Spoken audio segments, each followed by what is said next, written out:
Okay, so today we will start with lecture number 31. Okay, so I will just present on your screen. I will just present the flow sheet. So today's flow sheet is on limestone beneficiation.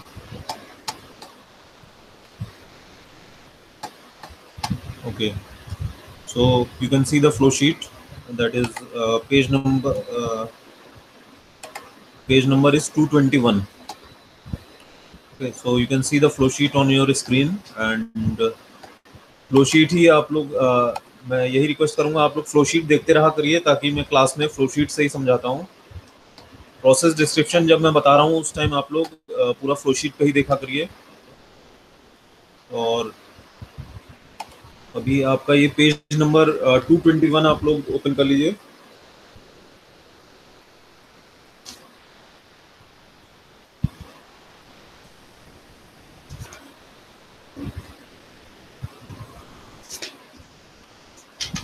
Yes,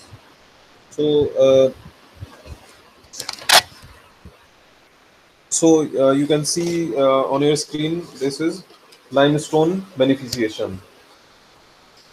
Okay, तो ये आपका किस में आ रहा है? ये this is coming in cement and lime actually. This is your new chapter cement and lime. तो आपका जो फ्लोर एल्कली इंडस्ट्री था दैट इज फिनिश्ड।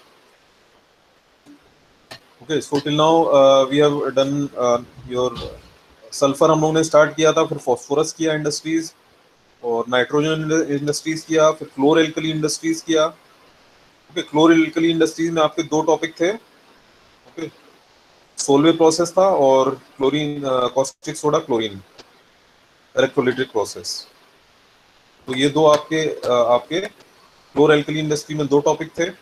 और आज हम लोग का नया इंडस्ट्री स्टार्ट हो रहा है, सीमेंट एंड लाइम।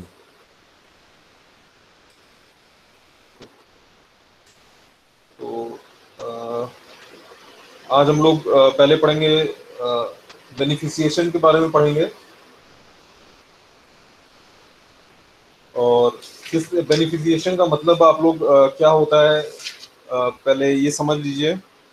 तो आप लोग अपनी स्क्रीन पे फ्लो शीट देख सकते हैं। तो उसमें आप लोग देख सकते हैं फ्रॉथिंग एजेंट और ये सब क्लासिफायर और ये सब बहुत है। फ्रॉथ एक तो मतलब फ्रॉथिंग कुछ कर रहे हैं इसमें, रिकवर्ड रिएजेंट वाटर का हाइड्रो सेपरेटर। तो इसका मतलब कुछ ये इम्प्यूरिटीज को रिमूव कर रहे हैं इसमें से। फ्रॉथिंग और इस सबसे जो होता है वो इम्प्यूरिटीज रिमूव होती हैं। तो इसका मतलब ये आप लोग बेनिफिशिएशन का मतलब है आपका, आप लोग कुछ इम्प्यूरिटीज रिमूव कर रहे हैं आप लोग। तो यही हम लोग पढ़ेंगे हम लोग। तो ये चैप्टर आप देख सकते हैं आपका सीम लाइन चैप्टर है। तो हम लोग स्टार्ट करेंगे पेज नंबर 28 से।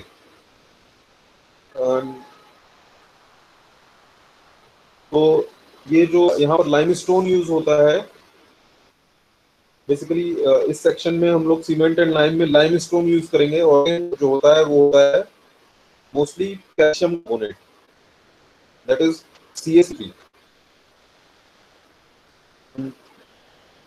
ये 3 to 4 वेट % होता है अर्थ क्रस्ट में। और मोस्टली ये इग्नियस रॉक से आता है। और ये it is distributed through out India and is usually available at the surface and can be detected by open pit quarrying methods. And इनको आपको फ्रॉथ फ्लोटेशन और ये बेनिफिशिएशन करना पड़ता है to remove the impurities that is excess silica and alumina. And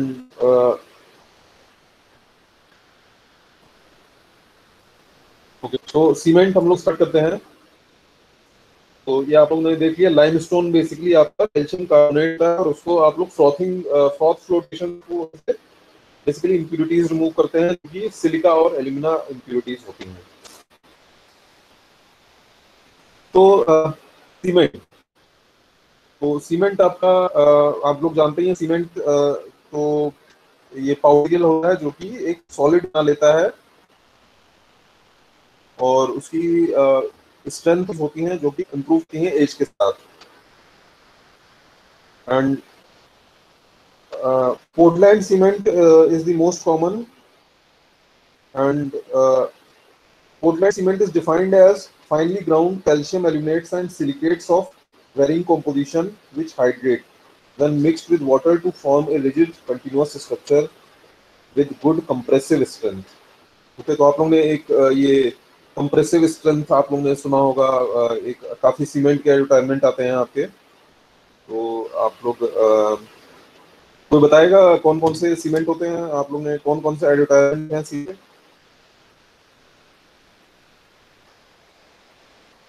compressive strength एक आपका special आपका सीमेंट होता है, वो आप लोगों ने सुना होगा। तो काफी सीमेंट होते हैं, तो एक आपका जैसे आप लोगों ने एडवर्टाइजमेंट में देखा होगा अल्ट्राटेक सीमेंट है, और एक ये विराट मोजा सीमेंट है। ओके, कंप्रेसिव स्ट्रेंथ उसमें होती है। और जेके सुना ही होगा, जेके सीमेंट एंड वॉल पुट्टी। तो सीमेंट बेसिकली काफी इसका आता है आपका। और एक next is properties of cement. तो हम लोग जैसे कि हर चीज की पढ़ते हैं पहले, तो कॉन्स्टिट्यूएंट्स आप लोग देख सकते हैं कि क्या क्या सीमेंट होते हैं।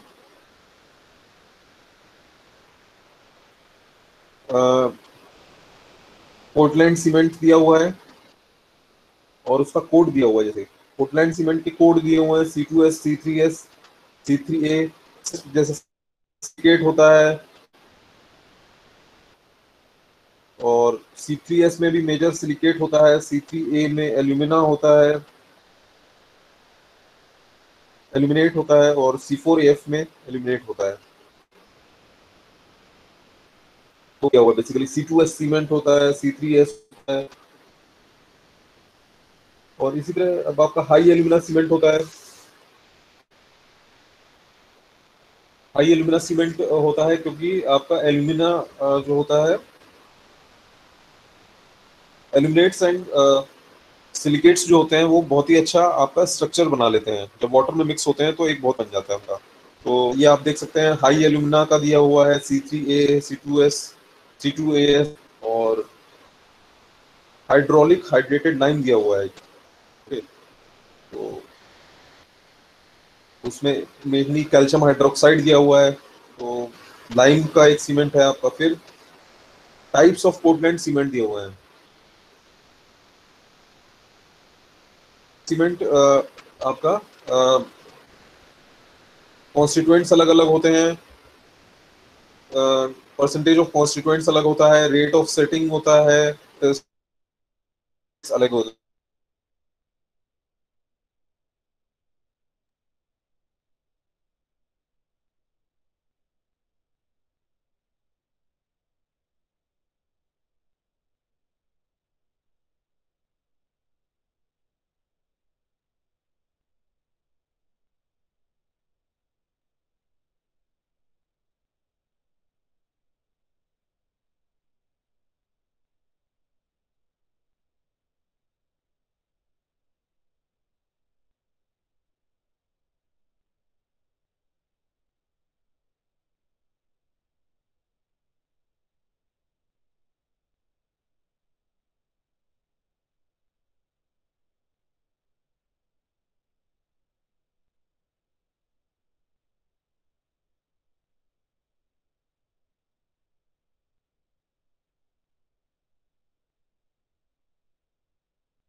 सो सी में आपने देखा होगा कि आपका सी में भी आपका एक अलग अलग सीमेंट यूज होता है। तो सी में आपने कई स्ट्रक्चर देखे होंगे, आपने सी के अंदर एक ब्रिज और ये सब बने होते हैं, और उसमें अलग सीमेंट यूज होता है। आप ये नॉर्मल सीमेंट उधर नहीं लगा सकते हैं। तो हर जगह अलग अलग टाइप का सीमेंट होता है। बड़ी बिल्डिंग जब बन रही है तो उधर, तो इससे आपका ये type 1, type 2, type 3, type 4, type 5 cement जो है, अलग अलग टाइप का सीमेंट सब जगह यूज होता है। तो आप जिस टाइप का रिक्वायर होगी उसी टाइप का आपको सीमेंट की आपका, तो सी वाटर में एक काफी आपको अलग टाइप का सीमेंट चाहिए होगा, जो कि आपका मतलब स्ट्रेंथ उसकी बहुत अच्छी होनी चाहिए सी वाटर के अंदर। जब आप सीमेंट लगाएंगे तो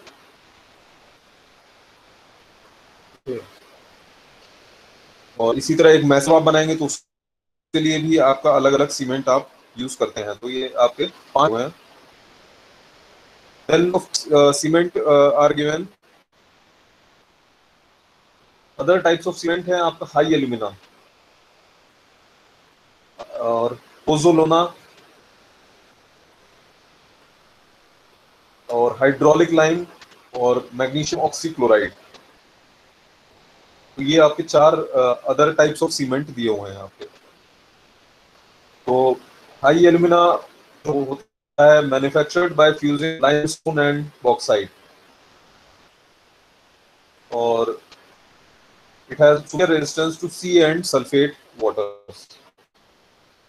फिर पोजोलाना सीमेंट होता है का, it is mixture of volcanic ash, burnt clay और shale 2-4 parts with hydrated lime, and it is mixed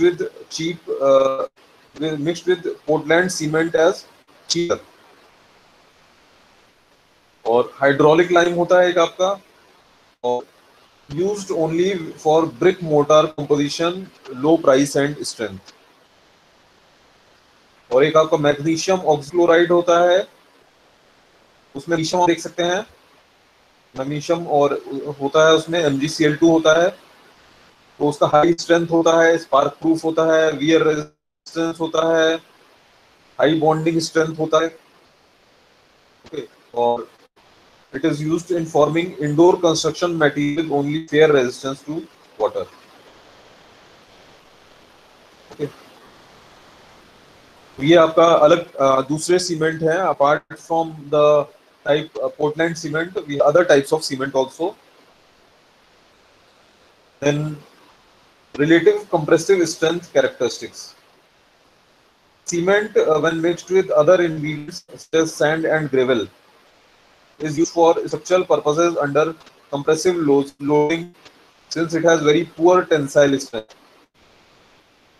तो कुछ आपकी स्ट्रेंथ दी हुई है, पोर्टलैंड सीमेंट का आपकी कंप्रेसिव स्ट्रेंथ दी हुई है। 1 पार्ट सीमेंट आपने लिया है और 3 पार्ट सैंड लिया है और वाटर मिक्स किया है, और उसकी आप कंप्रेसिव स्ट्रेंथ जो होता है उसकी यूनिट है केजी पर सेंटीमीटर स्क्वायर। तो उसमें आप कंपेयर कर रहे हैं कंप्रेसिव स्ट्रेंथ 1 डे, 3 डेज और 28 डेज में। तो आप देख सकते हैं सबसे ज्यादा कंप्रेसिव स्ट्रेंथ आपकी टाइप 3 में है। टाइप 3 में आपका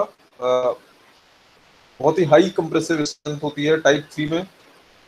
वो आपका मतलब 3 दिन में ही आपका एकदम सॉलिड हो जाएगा वो आपका सीमेंट। पोर्टलैंड सीमेंट टाइप 3 जो होता है वो आपका 3 में ही आपका पूरी स्ट्रेंथ आपको प्रोवाइड कर देगा, जबकि टाइप 1 और ये सब जो होते हैं उसमें आप 28 डेज तक लगेंगे।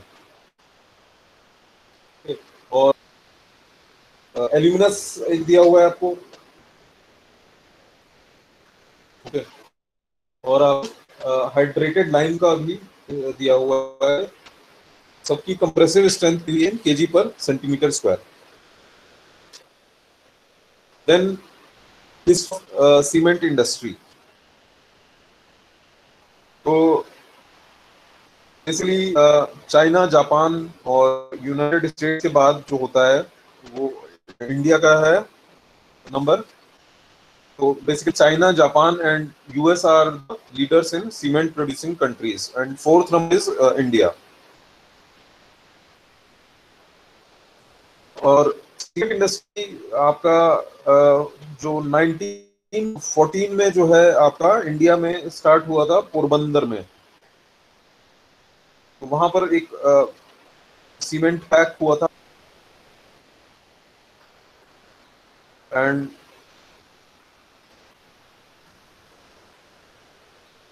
सीमेंट इंडस्ट्री बेसिकली आपका 3 फेजेस में है। 1947 से लेकर 1980 तक हुआ था, जिसमें कि गवर्नमेंट ने आपका स्ट्रिक्ट कंट्रोल था गवर्नमेंट का उस टाइम, और पूरे इंडस्ट्री के ऊपर पॉलिसीज और लेजिस्लेशंस के ऊपर जो है गवर्नमेंट का बहुत ही स्ट्रिक्ट कंट्रोल था। और 1982-89 सेकंड फेज था, और उसमें थोड़ा डी कंट्रोल हुआ था। थर्ड पीरियड 1989 टू 1992, और उस टाइम जो है वो इंडस्ट्री जो है उस टाइम फ्री थी आपकी प्राइस और डिस्ट्रीब्यूशन कंट्रोल से, लेकिन but remained under a regime of controlled economic decision making. और फोर्थ पीरियड जो है 1992 से जो है सारे एकदम फ्री हो गई है आपकी इंडस्ट्री, एकदम प्राइस और डिस्ट्रीब्यूशन लाइसेंसिंग कंट्रोल में एकदम फ्री हो गई आपकी 1992 से।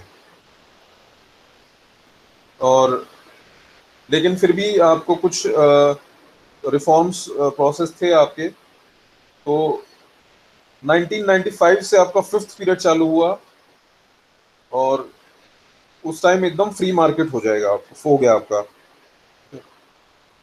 तो ये आपके 4-5 पीरियड दिए हुए हैं, 5 फेजेस आपके दिए हुए हैं सीमेंट इंडस्ट्री के लिए। 1947 से लेकर 1995 तक 5 फेजेस दिए हुए हैं, जब सीमेंट इंडस्ट्री एकदम अभी तो फ्री हो गई है, एकदम कोई भी रिफॉर्म और प्राइस कंट्रोल में एकदम फ्री है इस टाइम। तो cement industries are mainly India में, सीमेंट इंडस्ट्रीज जो होती हैं वो एमपी में है, तमिलनाडु, आंध्रा, राजस्थान, गुजरात, बिहार एंड कर्नाटक। और इन यहाँ पर लाइमस्टोन का जो रिजर्व है 90% रिजर्व जो होता है वो इंडिया का है। और location of cement factory near limestone resources shown advantage. तो यहाँ पर लाइमस्टोन का बहुत ही अच्छा रिजर्व है, और यहीं पे इन्होंने सीमेंट की फैक्ट्री भी लगा दी है, और उसके एडवांटेज भी होते हैं। और अब अलग अलग कौन कौन से सीमेंट इंडिया में प्रोड्यूस होते हैं। पोर्टलैंड सीमेंट तो आपने सुना होगा वैसे, और ordinary Portland, Portland pozzolana cement होता है, पोर्टलैंड ब्लास्ट फर्नेस स्लैग होता है, स्पेशल हाई स्ट्रेंथ सीमेंट होता है, लो हीट सीमेंट होता है, ऑयल वेल सीमेंट होता है, कलर्ड सीमेंट होता है, और व्हाइट सीमेंट होता है। ये भी अलग अलग वेराइटीज हैं आपकी सीमेंट की।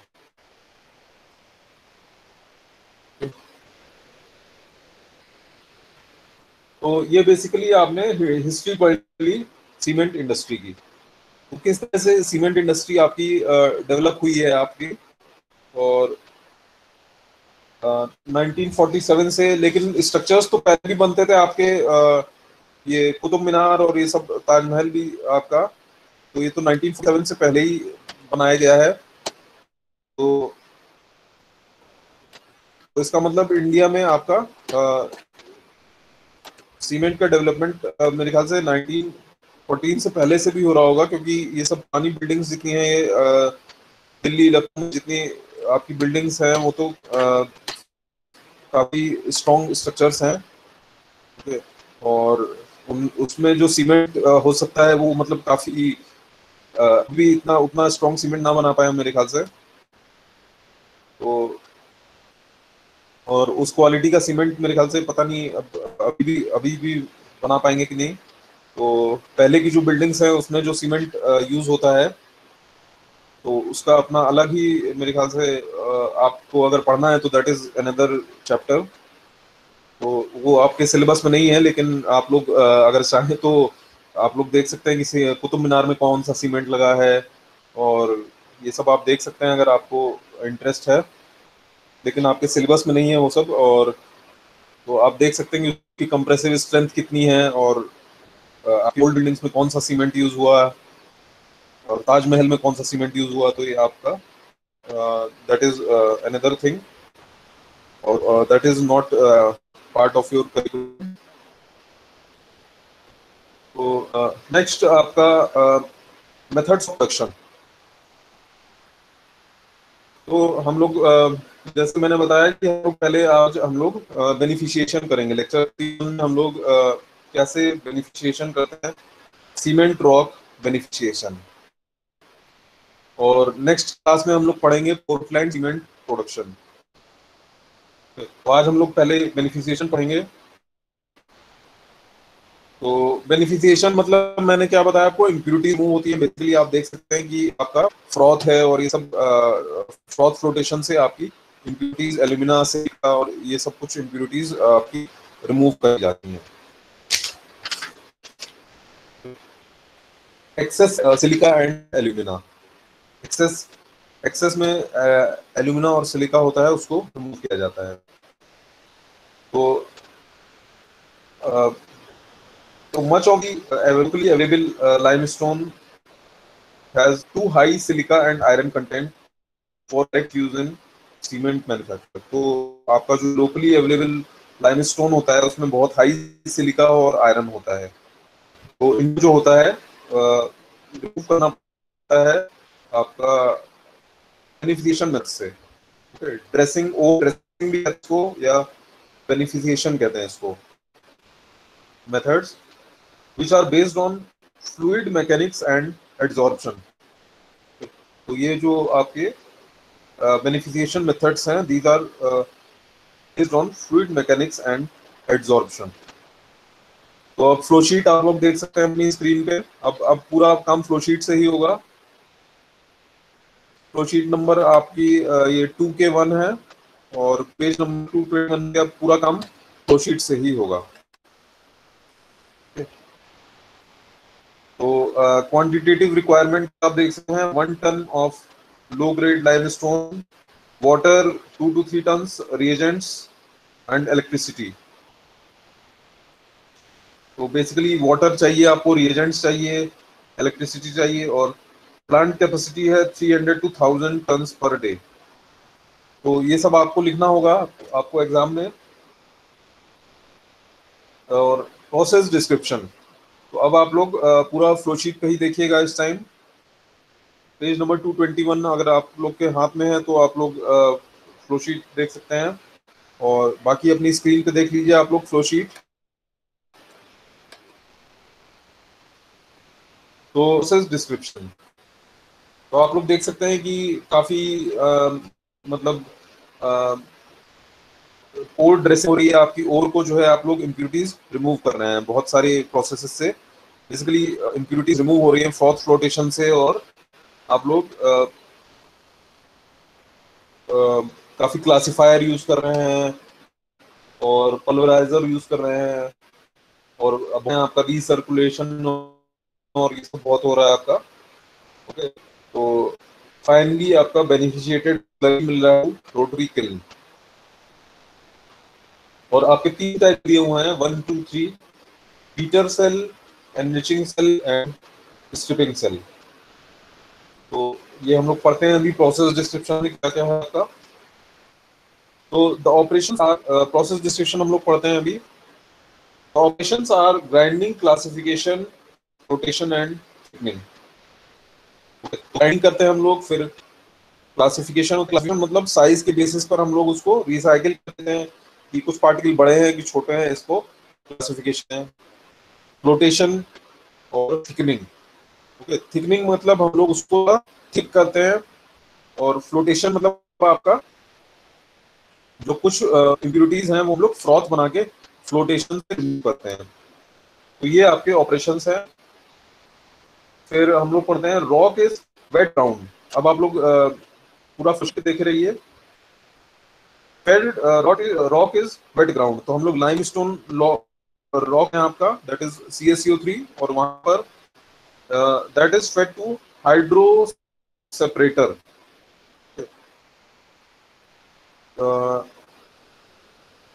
तो वो आपका हाइड्रो सेपरेटर में जाता है, और वेयर दी ओवरफ्लो, वहाँ का ओवरफ्लो वो फाइनल थिकनर में चला जाता है। ओके, तो हाइड्रो सेपरेटर आप देख सकते हैं, एक ये पोलराइजर बना हुआ है, उसके बाद एक आपका हाइड्रो सेपरेटर बना हुआ है।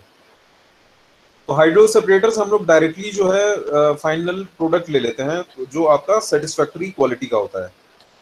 ओके, तो हाइड्रो सेपरेटर फाइन्स आप देख रहे हैं, और वो फाइनल थिकनर में चला आपका, तो नीचे आपका थिकनर लगा हुआ है, वो उसमें फाइनल चला जाता है ओवरफ्लो। ठीक है, तो उस पर कोई काम आपको नहीं करना है, और बाकी जो बचा है अब उस पर आपको काम करना है। It is subjected to flotation separation as well as the coarse material which must be floated to remove silica mica talc। तो अब आप लोग देख सकते हैं कि हम लोग उसको फ्लोटिंग में कर रहे हैं। 1 2 3 तीन टाइप के फ्लोटेशन सेल्स हैं, और हम लोग सिलिका माइका और टैल्क की जो इम्प्यूरिटीज हैं वो रिमूव कर रहे हैं। तो ये तीन आपके फ्लोटेशन सेल्स हैं आपके, और देख सकते हैं आपको मिनरल रिजेक्ट्स हो रहा है, आपका फ्रॉथिंग एजेंट कर रहे हैं, और फ्रॉथ प्लस होमोजेनाइजर है। ओके, तो क्लासिफायर के बाद आपको होमोजेनाइजर में जाके आप लोग सीधे फ्रॉथिंग एजेंट कर रहे हैं।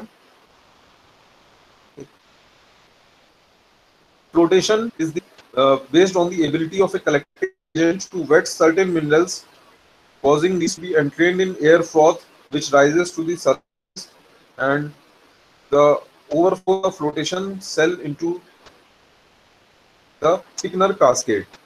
Okay, तो impurities जो होती हैं वो आपकी एक फ्रॉथ बना लेता है, और एयर फ्रॉथ बना लेता है, जो कि सरफेस पे राइज कर लेता है, और बाकी मटेरियल हम लोग भेजते हैं। In these later units, flotation liquor is recycled and the beneficiated rock is fed directly to cement kilns। Okay, तो इसके बाद थिकनर में जाता है, और हम लोग डायरेक्टली जो है सीमेंट के किल्न में भेजते हैं। वो हम लोग नेक्स्ट क्लास में पढ़ेंगे कि हम लोग किस तरह से पोर्टलैंड सीमेंट मैन्युफैक्चर करते हैं। Okay, तो आज का यही है, आपने देखा पोलराइजर में भेजा, और फिर हम लोग ने एक हाइड्रो सेपरेटर में भेजा,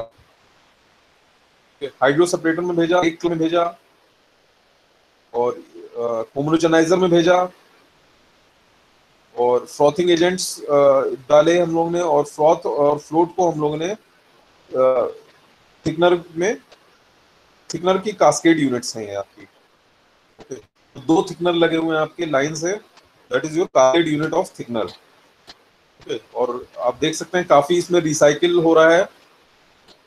ओके, और फाइनली आपका बेनिफिशिएटेड स्लरी टू रोटरी किल्स। तो ये हम लोग नेक्स्ट क्लास में पढ़ेंगे कि अब हम लोग कैसे सीमेंट बना रहे हैं इससे हम लोग, तो that will be studied in next class. Okay, तो ये आपकी है लाइमस्टोन बेनिफिशिएशन। तो बेसिकली इम्प्यूरिटीज को आप लोग यहाँ पर फ्रॉथ से रिमूव कर रहे हैं, और फ्रॉथ जो होता है वो मिनरल्स को जो होता है वो वेट करता है आपका। ओके, कलेक्टिंग एजेंट जो होता है वो कुछ ही मटेरियल को वेट करता है, that is frothing. Okay, major engineering problems, choice of floating agents.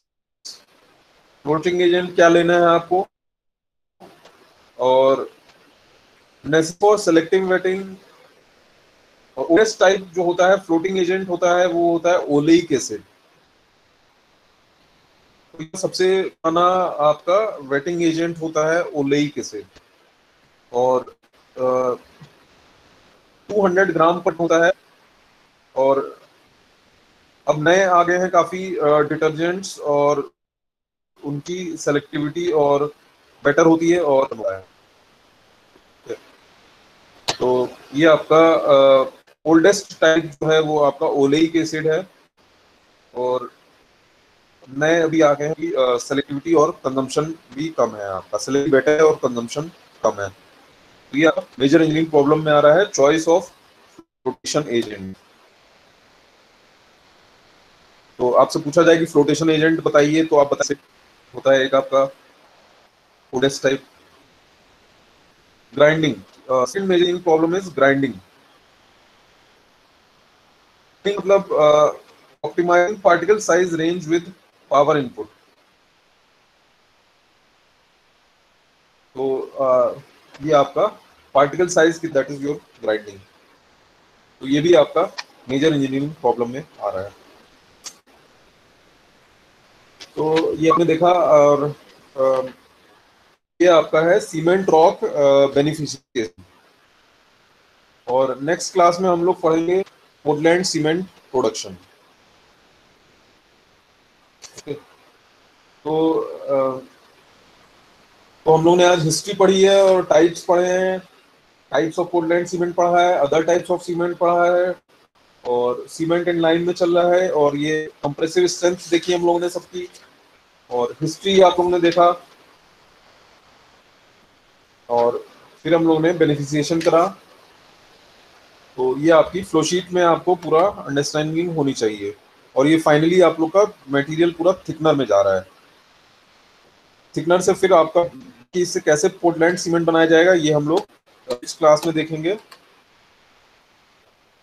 और इसकी आपकी मेजर इंजीनियरिंग प्रॉब्लम्स हैं आपकी choice of floating agent and grinding. तो ये आपका